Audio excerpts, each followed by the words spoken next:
Ben, Caspar, and John, excited to have you guys here today, especially to talk about this hot topic of influencers and marketing. Caspar, I want to start with you because, you have millions of followers.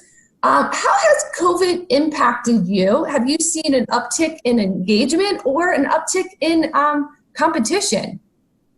I think there's been both. For me, I felt like there's been a bit more difficult to create content because a lot of my content is outside.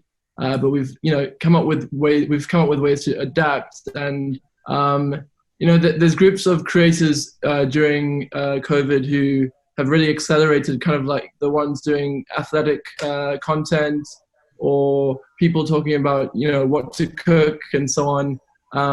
There's some people who have increased in engagement, but overall it's been actually a 67% increase in likes and a 50% increase in comments. But there are some people, unfortunately, say travel creators, who can't do their normal content, and I've obviously seen a decrease. Yeah, but partnership deals, have you seen a boost? Yeah, so 3/4 of brands have upped their influencer marketing spend during this pandemic, which obviously there are the brands who are trying to hold back spend because they're not doing so well right now. But a lot of brands have seen this as an opportunity because people are on social media a lot more than usual. Yeah. So I bet, Ben, I know you and Caspar started influencer.com. I think people are confused about what influencer marketing really is. Can you define it and tell us how it works? Of course. I mean, I guess the simple way to look at influencer marketing is, because influencer marketing has in theory been around for tens of years or hundreds of years. I mean, essentially it's just word of mouth redefined. So influencer marketing, because we're naturally now having our conversations much more online through social media, it's just about building up that influential conversation about brands through the use of people who have those large voices online and through social media.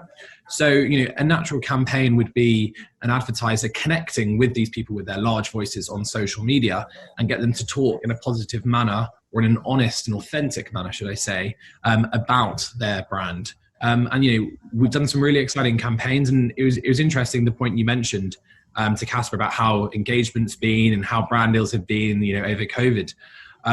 And it's been really interesting to see how influencer marketing's broadened itself. So it's not just your standard brand collaborations where the influencer's working with the brand to post on their own social channels, but the influencers are also being used as like a content creation hub, where they're used to create content for the brand's other marketing forms. And we're really seeing influence marketing become that greater force amongst the overall marketing mix. Yeah. So, John, I'm interested to know your take, as a CEO of a big PR firm. How do you handle social media and influencers, especially when you're working with big brands? Do you encourage them to pursue this outlet? Very much so. I mean, just to build on what both Caspar and Ben have been saying, I mean, we see it in pretty simple terms, as I think the guys do as well. I mean, it's about identifying the right person, the right audience, who can create the right content on the right platform, and then it all needs to be at the right time for our clients. But we've seen this seismic change in recent times where traditional media, which is incredibly important to us, as you know, we've seen journalists moving online and becoming influencers. And at the same time, we've seen influencers becoming quasi-journalists. And the lines are getting blurred. But the challenge for us at all times on behalf of our clients is to try and ensure that the influencers that we are engaging with are authentic. So it's not necessarily a numbers game. It's a question about the influence and the authenticity that the influencer has. Yeah. So, Caspar, I'm interested to know what tactics work for you on social media. I was going through your page, and you don't you're not pushy about products or pushy about what you're selling. Talk to me about what formula you think works, and especially in this world, amid COVID, where everyone's trying to be an influencer today. Yeah, look, I started in 2010, where it was pretty simple. You built up an audience because you wanted to, and because it was fun. And now there are celebrities, multinational organizations. Everyone's trying to become a creator in their own right, and I believe that's the smart thing to do right now, is to have a voice online. So it does certainly become difficult, for someone like me, who is, I don't have a massive team behind me with my content. So consistency and that over the top production isn't always there, which can be difficult when you're comparing it to, say, CNN or NBC, who can constantly put out content that's really topical and highly produced. But at the same time, I think the audience also appreciate the authenticity of it, the inconsistency of it sometimes, and the realness of it. And in terms of working with brands, like, it's something I try not to do very often. I want to wait for the right opportunity with the right brand. Also, a lot of creators aren't just trying to work with brands anymore. There are other ways for them to monetize and diversify their revenue streams, such as maybe investing in startups that they're a big fan of, or creating their own companies. These kind of straight-to-consumer brands on Instagram have absolutely exploded, and a lot of them have done really well because of the creators who are behind them. So yeah, it's definitely changed a lot since I started, and there's a lot more competition, as you said. Yeah. And what I've noticed is, with TikTok over COVID, it just ballooned. Yeah. Every couple of years, there's always a new platform, so you're always having to reinvent yourself. Do you struggle with, how do you diversify it? Do you go on everything, or do you just focus on one platform? What do you think works? I would love to do everything, but again, I think as part of the way I started, it wasn't to be the super professional creator. So it's difficult to kind of say, no, I need to do TikTok, Snapchat, Instagram, Facebook. There's tons of things, Twitch. You kind of have to choose your favorites. I would definitely say, like, right now is a great time to start a TikTok. You've seen Justin and Hailey Bieber, Ariana Grande, Nick Jonas, Louis Capaldi, Gordon Ramsay. All of these people have started TikTok recently. You're seeing a ton of traditional celebrities also starting YouTube channels right now, because maybe they can't go on tour during COVID, and they're finding other ways to do it. But there are some platforms that lend themselves quite nicely, but what you'll usually do is you'll create a piece of content for your core platform, and then you'll distribute it around different platforms. But you are seeing a lot of TikTok stars move onto YouTube and are doing really well on there, because it's a better opportunity to monetize. Yeah, I'm glad you brought up the money point. So Ben, talk to me. Can you really can influencers make a lot of money, and does it pay off for the brands? Can you talk to me a little bit about that? Yeah, it's a question which, often gets asked about, I guess, the viability of influencer marketing. Brands are pouring more and more money into it because of the ultimate success that they're actually achieving from it. I think where it's really working at the moment is a multi-platform approach. So there isn't necessarily just one platform where creators are, making the most money from. So, YouTube, Twitter, Instagram and TikTok tend to be the most prominent ones. And then obviously we also see Snap and Facebook coming through. For us, in terms of how the success has actually been, we're seeing clients using it from a performance angle. We're seeing clients using it from a brand awareness angle. So it really depends where, clients themselves want to use influencer marketing for, because from a performance angle, you can achieve very attractive, cost per acquisitions, which compete with the likes of paid media and do compete with the likes of, standard affiliate marketing. Then from a brand awareness angle, you can certainly see influencer marketing really pushing out and getting it, millions of eyeballs on there, very competitive against, the video ad tech world. But I think the main thing with influencer marketing isn't that you should pour all of your budget into influencer marketing. Influencer marketing is one of the perfect complementary marketing forms to the rest of the marketing mix. We see influencer marketing campaigns consistently running alongside out-of-home advertisement, running consistently along, PR activity. So it's really important that when you're using influencer marketing, that you are doing it alongside the rest of the marketing mix. Yeah. Jade, if I could just jump in and add, I think we shouldn't forget the increasing prominence of the micro influencer. And I'm sure Ben and Caspar would concur with that. I mean, certainly we're finding for our clients that a lot of the time it's not about the millions of reach, but it can be the tens of thousands of somebody who is an expert in a specific area that relates to our client's product or whatever. So, I mean, for people watching, I think that there's a really interesting lifestyle, if not a living, to be held out of being a micro influencer. And I think, so how do you find those micro influencers for your brand, for brands that you're looking to pitch to? Do you have any intel on that, John?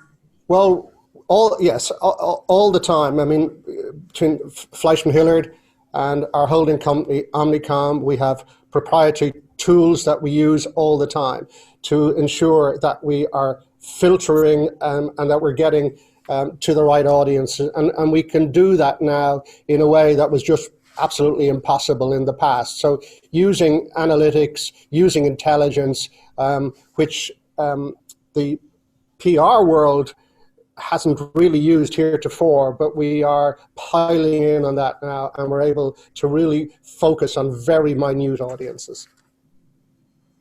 Yeah, Ben, you wanted to jump in there?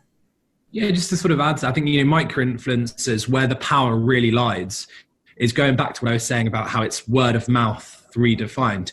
It's essentially saying, okay, well, if multiple, influencers are now talking about my brand, it helps build that organic conversation, because people aren't just seeing it from one person saying something, they're now seeing it from multiple influencers. And that's where the scale of using micro-influencers really works.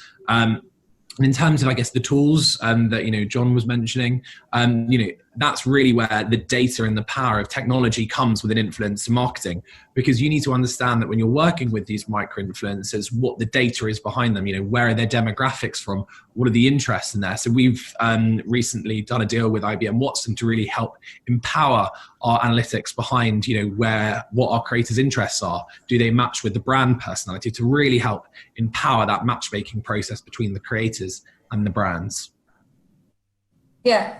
Caspar, I'm interested to know, what are your goals for, for the years ahead? Do you plan to continue this, this social media type influencer route, or how do you want to expand? What do you think the future holds? Well, I mean, I've been very fortunate to have not just concentrated solely on being a creator, and I've actually been able to start influencer with Ben. And what I love about influencer is that it allows creators to get paid for being creative. So, I mean, I'm not going to go too far ahead, but I hope in the next 5 years, we've really hit our vision of allowing content creators around the world to fund their content and to improve their content for their audiences. So that's really exciting for me. Also, just, also learn to relax a little bit as well. I work really hard, and I'm learning to chill out a bit more as well. So that's my goal for the next 5 years. I don't have any fears for Caspar's future. Yeah. So John, how do you, when you have a big brand come to you, what's the goal? Is traditional media still high on the scale, or, I mean, take us inside those meetings? It's a great question. I think a lot of us in this industry, 3, 4, 5 years ago, we neglected traditional media in favor of going deep into social. And those who did that, I think, have lived to regret it, because there's been a tremendous renaissance in traditional media because there's such a need for independent tier 1 journalism, more than ever in this turbulent world that we live in. So therefore, the traditional media outlets have become increasingly important to our clients. However, what the difference is now is that by getting a story in a mainstream newspaper, magazine, TV, radio, or whatever, we can now push that through other platforms in a way that we couldn't do before. And as a result, you can get so many more hits, and you can also expose a particular story to a much bigger audience right around the world. For example, one could have a story in a newspaper here in St. Louis that in the past would have been restricted to the Missouri area, but now by putting it on other platforms in due course, we can potentially have people picking that story up in other parts of Asia, for example. Yeah. So it's Ben, very exciting. Yeah. Ben, how do you measure success in the world of influencer marketing? Is it, I've read things about likes or comments or, especially things with Instagram story. Like what is a successful campaign almost? Yeah, I mean, as we sort of say, it goes down to what is the success you're after. Is it a brand awareness campaign, or is it actually a direct response sales campaign? And I think it's very easy to look at the likes and the comments and see that those are the core success metrics. We believe it's actually the smaller metrics which are the most important. So things like, further down the marketing funnel, the clicks, the shares on the content, which show more consideration and intent rather than just, the top level awareness level. In terms of sales, we do a lot of performance campaigns where, you are targeted with a set CPA, so a cost per acquisition. And we're running up against paid media channels to understand how it's successful. We also have partnerships with the likes of Nielsen, where we can understand about brand uplift.